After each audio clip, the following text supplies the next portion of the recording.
जीवन में हमेशा याद रखें, हमारे कर्मों का फल हमें वैसे ही ढूंढ लेता है जैसे कोई बछड़ा खो जाने पर सैकड़ों गायों में अपनी माँ को ढूंढ लेता है।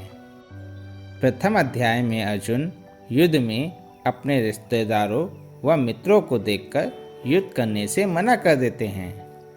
द्वितीय अध्याय में श्री कृष्ण अर्जुन को समझाते हैं कि आपका धर्म ही कहता है कि युद्ध क्षेत्र में उतरकर युद्ध करें।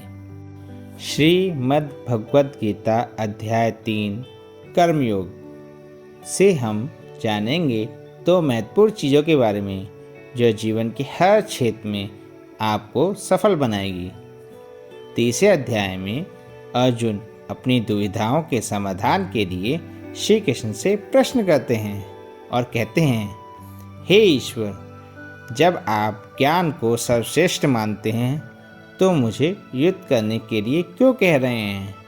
आपके अनुसार ज्ञान कर्म से अधिक मूल्यवान है, तो क्यों न मैं ज्ञान का रास्ता अपनाकर सन्यासी बन जाऊं?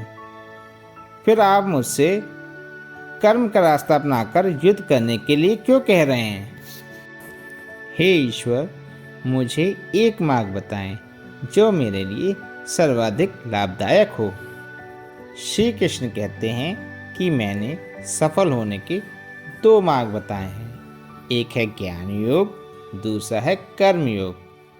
जो दूसरा कर्म योग है वो अनिवार्य है, जो आपको अवश्य ही करना होगा। कोई भी मनुष्य कर्म से विमुख नहीं रह सकता और ना ही अपने कर्म के फल से मुक्ति पा सकता है, और ना केवल संन्यास को धारण करके ज्ञान की सिद्धि पा सकता है।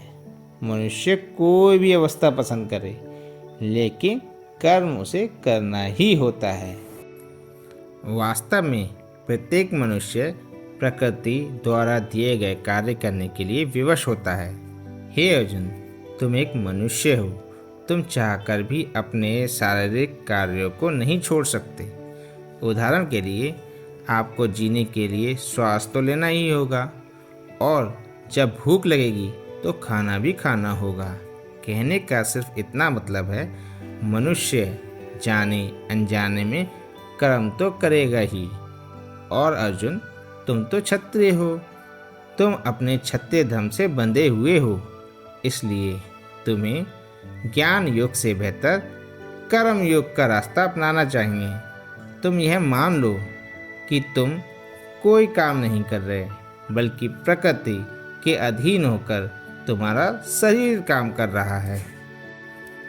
फल की इच्छा के बिना अपना कर्म करो, क्योंकि यदि तुम अपने कर्म का कर्ता खुद को नहीं मानोगे तो ईश्वर तुम्हारा कर्म का कर्ता बन जाएगा, और जब ईश्वर तुम्हारा कर्ता बनेगा तो बिना मांगे ही जो तुम्हारे लिए उचित है वह सब सुख सुविधाएं तुम्हें स्वयं मिल जाएंगी।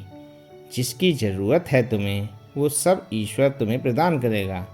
अगर बिना कर्म किए ही तुम्हें सब सुख सुविधाएं मिल जाएंगी और धन मिल जाएगा तो तुम एक आलसी बन जाओगे और तुम परमात्मा को कभी प्राप्त नहीं कर पाओगे।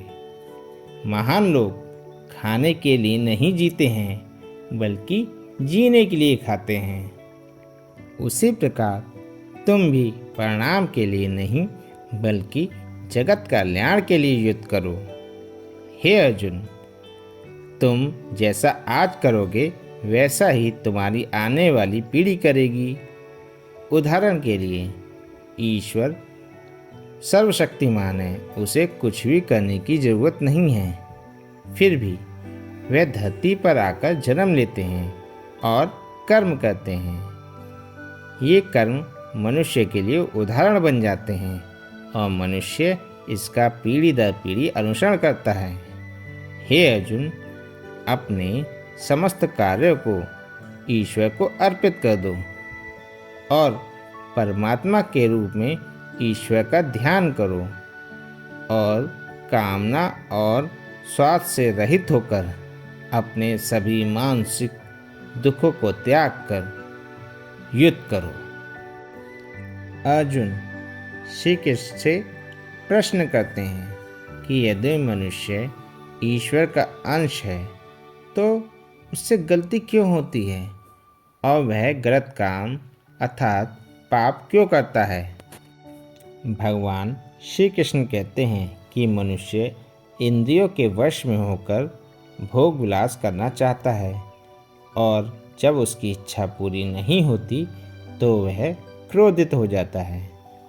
जिस प्रकार धुएं की वजह से आग दिखाई नहीं देती, उसी प्रकार भोग विलास की वजह से मनुष्य को अपने कर्म, धर्म और परमात्मा दिखाई नहीं देता और इसी वजह से मनुष्य क्रोध और कामना में आकर अपनी इंद्रियों पर नियंत्रण खो देता है और ना चाहकर भी बुरे काम और गलतियां कर बैठता है।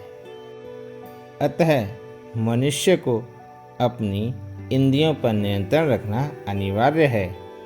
हे अर्जुन, शरीर से शक्तिशाली इंद्रियां होती हैं, इंद्रियों से शक्तिशाली मन होता है और मन से शक्तिशाली बुद्धि होती है और बुद्धि से शक्तिशाली होती है आत्मा। इसलिए अर्जुन, तुम अपनी आत्मा से बुद्धि को वश में करो। बुद्धि मन को वश में करेगी और मन इंद्रियों को वश में करेगा और तुम्हारी इंद्रियां तुम्हारे शरीर को वश में करेगी। अंततः शरीर तुम्हारे कर्मों को वश में रखेगा। जब कर्म मनुष्य के वश में होते हैं तब वह ना कोई गलती करता है और ना ही कोई पाप करता है। उम्मीद है आपको 30वें अध्याय की यह सरल व्याख्या अवश्य पसंद आई होगी। राधे राधे।